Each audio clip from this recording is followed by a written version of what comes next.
Welcome. Um, I am just deeply moved to be sharing today's custom-tailored deep dive with you. Yeah, it's a really special one today. It really is. We have an incredibly profound mission for this session. We are going to explore the profound psychological insights from Viktor E. Frankl's absolute classic, Man's Search for Meaning. Right. And we're doing this using a stack of sources curated specifically for you. That includes Frankl's autobiographical account of his harrowing time in concentration camps during World War II, a deeply reflective 1992 preface written by Frankl himself, and an insightful preface by the eminent psychologist Gordon W. Allport. Which really frames the whole psychological weight of the book perfectly. Exactly. But our goal today isn't just to recount history. We are here to understand the ultimate resilience of the human mind. We want to figure out how the abstract concept of meaning literally transforms into a vital physical survival tool when absolutely everything else is stripped away. Okay, let's unpack this, because to really understand Frankl's framework, we have to start before he even sets foot in a camp. We begin with a defining decision in Vienna. That's right. And it's a decision that perfectly sets the stage for everything he would later endure and analyze.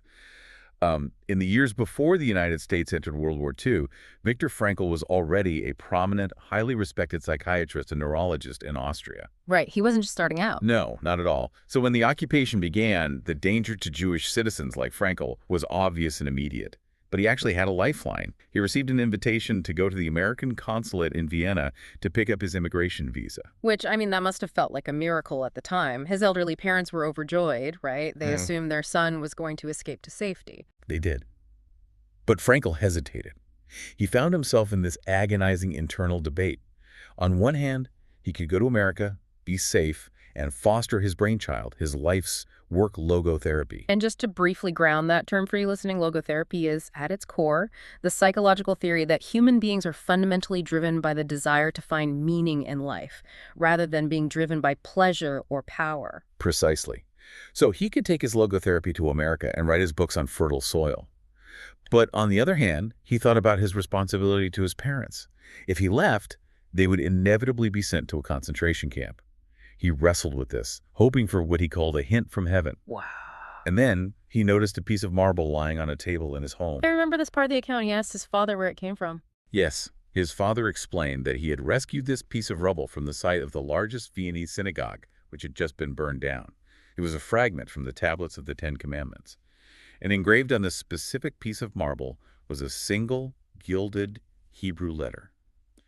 Frankl asked his father which specific commandment that letter stood for. And what was it? His father replied, "Honor thy father and thy mother, that thy days may be long upon the land." Chills. Just chills. Right. For Frankl, that was his hint from heaven. Yeah. In that singular moment, holding a charred piece of a destroyed synagogue, his responsibility crystallized. He let his American visa lapse. He chose to stay with his parents, knowing it would likely lead to his own capture. It's an incredible anchor point for his philosophy. He was plunging himself into an environment that would demand he practice the very psychological theories he was developing. And what is striking is what happened decades later with the book he wrote about this experience. We learned from the 1992 preface that Frankl originally wrote Man's Search for Meaning in just 9 successive days in 1945. 9 days. That's just staggering. 9 days. And he was absolutely determined that it should be published anonymously. He didn't want fame at all. The very first German printing didn't even have his name on the cover. He only gave in to adding his name at the last minute because his friends pleaded with him. He just wanted to convey a concrete example to people prone to despair that life holds potential meaning under any conditions. Which makes his perspective on the book's eventual massive success so interesting. By 1992, it had sold millions of copies and was translated into dozens of languages. What's fascinating here is how Frankl viewed that monumental success. Journalists would constantly ask him how it felt to have a massive bestseller. And Frankl would tell them he didn't see it as a personal achievement. Instead, he saw it as an expression of the profound misery of our times. That is a heavy observation. It really is. He believed that if millions of people are reaching for a book about finding meaning in life, then that question must be burning under their fingernails. It's a sobering thought, and it led him to a profound philosophy on success and happiness that he would pass on to his students. He told them, don't aim at success, because according to Frankl, success, much like happiness, cannot be pursued. it must ensue. It has to be a byproduct. Exactly. It only happens as an unintended side effect of one's personal dedication to a cause greater than oneself, or as a byproduct of surrendering to a person other than oneself. It's an incredibly challenging reframing. When you think about your own daily life, it's easy to get caught up chasing success for its own sake. But Frankl's framing challenges us to ask, what greater cause might you be unconsciously ignoring while actively chasing that success? That is a staggering question to hold on to as we move into the darker realities of this deep dive, because Frankl's dedication to his cause was about to be tested in the most extreme laboratory imaginable, Auschwitz. The transition from his life as a doctor to his life as a prisoner is marked by a profound psychological shock. He describes the transport train arriving. Imagine 1,500 people cooped up in a shed meant for 200, traveling for days. The train shunts, the engine lets out a whistle that sounds like a cry for help, and then the cry goes up inside the train. There is a sign, Auschwitz. And right here, we see the first major psychological defense mechanism kick in. Psychiatry identifies a condition known as the delusion of reprieve. The delusion of reprieve? Yes. It's what happens to a condemned person right before their execution. They get this sudden, desperate illusion that they might be reprieved at the very last minute. Frankl and his fellow passengers clung to this. Right. They looked out and saw a detachment of prisoners who came to unload the train. These prisoners had shaved heads, but they looked well-fed. They were speaking multiple European languages, and they were laughing. To the terrified people on the train, this was a straw to clutch at. Exactly. They thought, hey, these guys look okay, maybe we'll be in their favorable position. They had no idea that this was a specially chosen elite receiving squad, and that for the vast majority on the train, death was hours away. It brings us to the first selection. As you already know, being pointed to the left meant the gas chambers. But what's vital here isn't just the history, it's the psychological impact of having one's entire existence decided by the casual flick of a finger. It's terrifying. Frankl describes being lined up, men on one side, women on the other, to file past a senior SS officer. Frankl's trying to hide his heavy haversack under his coat, trying to stand up straight. And the officer's just standing there, tall, slim, wearing a spotless uniform. He has this attitude of careless ease. His left hand is supporting his right elbow, and his right hand is raised. And with the forefinger of that right hand, he's leisurely pointing to the right, or to the left. The prisoners had no idea what this finger game meant at the time. That tiny movement of a finger decided existence or non-existence. About 90% of Frankl's transport was sent to the left. Frankl was pointed to the right. But the psychological stripping had only just begun. The people sent to the right are herded into an anteroom for the disinfecting chambers. They are told they have 2 minutes to get fully undressed and drop everything on the floor. Everything. And this is where Frankl attempts to cling to the last vestige of his former identity. He has his manuscript, his life's work on logotherapy. He pulls an old, seasoned prisoner aside, points to the roll of paper hidden in his coat, and begs him. He says, look, I know I should be grateful just to be alive, but I must keep this manuscript at all costs. It's my life's work. And the veteran prisoner's reaction is just brutal. He looks at Frankl, his face goes from piteous to amused to mocking, and then he just bellows a single word, shit. That is the exact moment Frankl says he struck out his whole former life.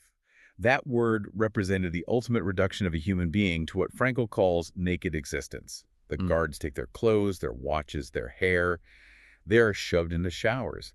They literally have nothing left but their bare bodies. No possessions, no past, no life's work. The core insight here is a massive shift in psychological theory. Before this, the dominant psychological paradigm in Europe was Sigmund Freud's, which heavily emphasized that human neurosis was driven by frustration in the sexual life, or the pleasure principle. But Frankl, stripped to naked existence, realizes that when a human is reduced to their absolute physical baseline, the core drive isn't sex or pleasure. The core drive is the frustration of the will to meaning. When everything you own, everything you've built is gone, how do you find a reason to keep breathing? Here's where it gets really interesting, because we see a fascinating and unexpected psychological pivot. The mind's initial response to this absolute trauma isn't just pure despair. It develops these bizarre defense mechanisms. Frankl identifies this as the first phase of camp life. And the primary emotion isn't crying. It's a strange, detached, cold curiosity. It's a vital buffer. It distances the mind from the immediate physical horror. Frankl talks about standing outside in the chill of late autumn, stark naked, still wet from the showers. And instead of pure panic, his mind detaches. He becomes curious, almost like a scientist observing an experiment. He wonders, am I going to catch a cold? Right. And accompanied by this cold curiosity is a grim, surreal sense of humor. When the showers turned on, people were actually laughing because real water came out of the spigots, not gas. That detachment allowed them to process physical realities that completely shattered previous understandings of human limits. Frankl, as a doctor, realizes that the medical textbooks actually tell lies. The textbooks say a human can't survive without a certain amount of sleep. But in the camp, they slept in wooden tiers. 9 men squeezed onto boards measuring maybe 6.5 to 8 feet wide. You could only lie on your side, huddled together. People used their own muddy shoes as pillows or rested their heads on the crook of a dislocated arm, and yet they slept. The textbooks say you need vitamins and hygiene. But despite severe vitamin deficiency and having no toothbrushes, their gums were healthier than ever. They wore the same shirts for half a year until they didn't even look like shirts. They worked in the freezing mud, and their abrasions didn't get infected. Frankl references a quote from the Russian novelist Dostoevsky, who said, "Yes, a man can get used to anything, but do not ask us how." The psychological takeaway here is that an abnormal reaction to an abnormal situation is actually normal behavior. It would be insane to react to Auschwitz with polite composure. This phase of shock, curiosity, and grim humor is the mind's desperate, rapid adaptation to an environment that actively wants to kill it. But adapting internally wasn't enough. You had to project an image of survival. Frankl gets a crucial piece of advice from a colleague who had been in the camp a few weeks. The colleague tells him, shave daily, even if you have to use a piece of broken glass. Even if you have to trade your last piece of bread for that glass. Because if you didn't, you became what the camp called a Muslim. That was camp slang for a prisoner who looked miserable, down and out, emaciated, and sick, a person who could no longer manage hard physical labor. The brutal reality of the camp was the constant selections. If an SS man saw you limping or looking pale and weak, he would wave you aside, and the next day you go to the gas chamber. So projecting an image of physical fitness, having scraped, ruddy cheeks from shaving with glass, was literally the only physical defense against immediate extermination. It was a psychological choice, enacted physically to stay alive. But eventually, the shock wears off. The cold curiosity fades. And that plunges the prisoner into the second phase of psychological reaction apathy. A kind of emotional death. Right. The prisoner builds a protective shell because the daily horrors are just too overwhelming to process normally. Frankl gives us these jarring anecdotes of what this emotional death looked like. He talks about being in a typhus ward. Men are dying constantly. A man he was just speaking to 2 hours prior passes away. Frankl's sitting there, his hands clasping a bowl of hot, watery soup. He watches as the dead man's body is unceremoniously dragged by its legs across the bumpy dirt floor, the head bumping up the steps. The corpse's glazed eyes stare right at Frankl through the window. And what does Frankl do? He just continues calmly sipping his soup. There was no emotional upset. If we connect this to the bigger picture, when you look at that level of absolute emotional blunting, you realize it wasn't just shock, it was a necessary evolutionary shield. Every day, they were surrounded by filth. They were assigned to clean latrines, and if excrement splashed in their faces, they weren't even allowed to wipe it off without risking a beating. That sheer physical disgust had to be deadened. And it quickly morphed into a complete insensitivity to the suffering of others. Frankl describes standing at sickbay, watching a 12-year-old boy being brought in. The boy had been forced to stand barefoot in the snow for hours. His toes were completely frostbitten and gangrenous, and the doctor on duty just calmly picked off the black, dead stumps of the boy's toes with tweezers, one by one. And Frankl, watching this, felt nothing. No horror, no pity. The sufferers and the dead had become such commonplace sights that the mind simply refused to register the trauma anymore. But within that thick protective shell, there was one thing that still penetrated. One thing that still caused acute agony. And it wasn't the physical pain of the daily beatings. It was the mental agony of the insult and the injustice. Yes, Frankl points out the psychological truth, that an unearned insult hurts far worse than a physical blow. He tells a story about working on a railway track in a snowstorm. He pauses for just 1 second to catch his breath and lean on his shovel. A guard spots him. The guard doesn't even bother to swear at him or beat him.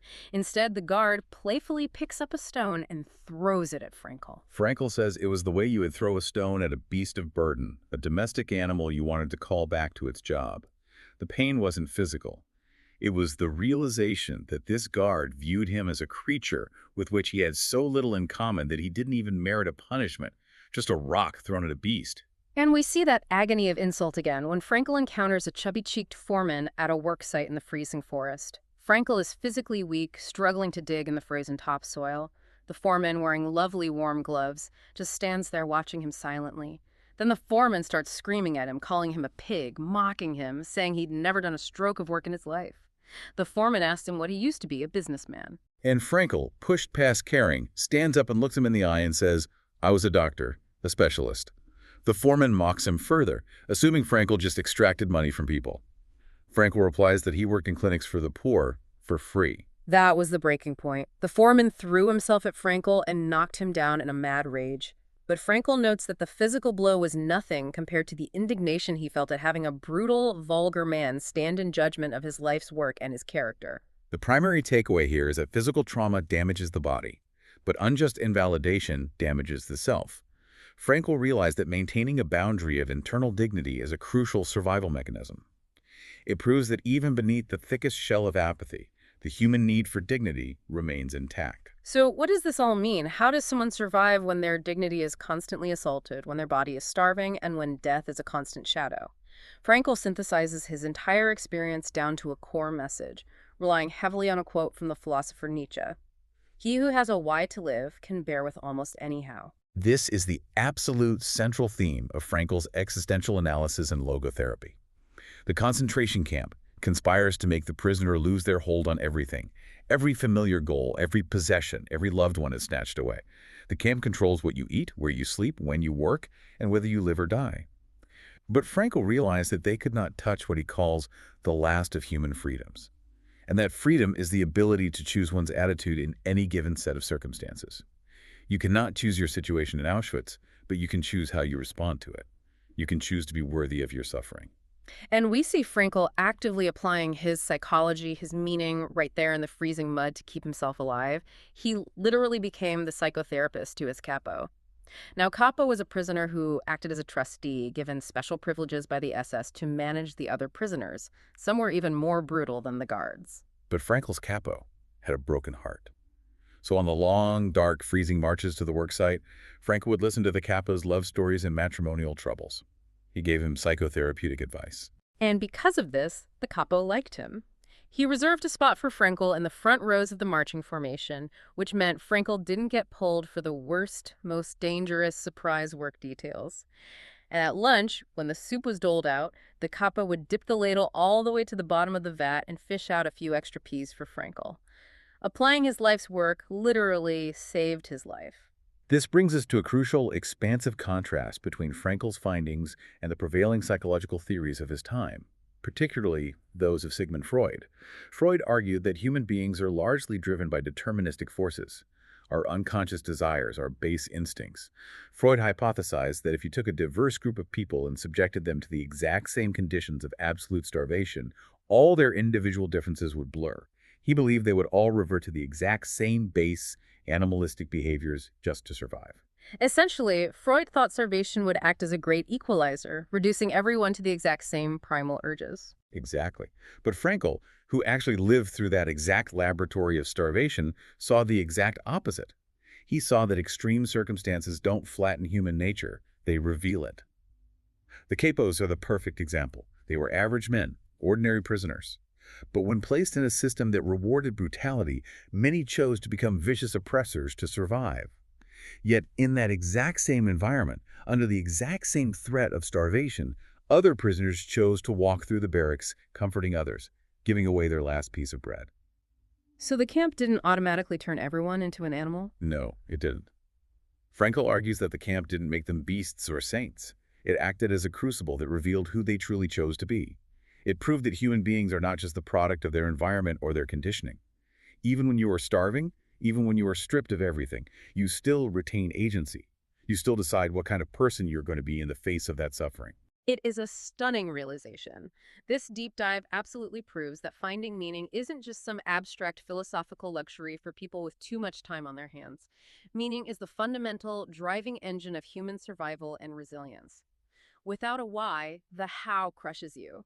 Frankl's journey from a prominent doctor in Vienna to a starved prisoner clinging to the memory of a manuscript to a man finding purpose and comforting his fellow inmates is the ultimate testament to the human spirit.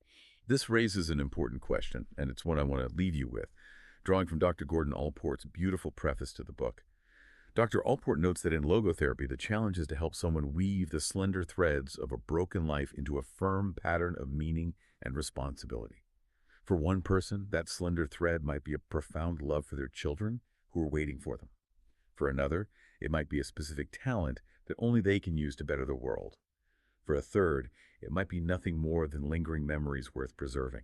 So I ask you, if all your external identifiers, your job title, your bank account, your successes, your house, your possessions, were completely stripped away from you today, which of those slender threads would you rely on? What is the core why that you would use to weave your own meaning? That is something we should all be carrying with us today. Thank you for joining us on this custom-tailored deep dive into Viktor Frankl's profound legacy. We hope this exploration has given you a shortcut to being deeply informed about one of the most important psychological texts ever written. Keep asking those big questions, keep searching for your why, and we will catch you next time on the deep dive.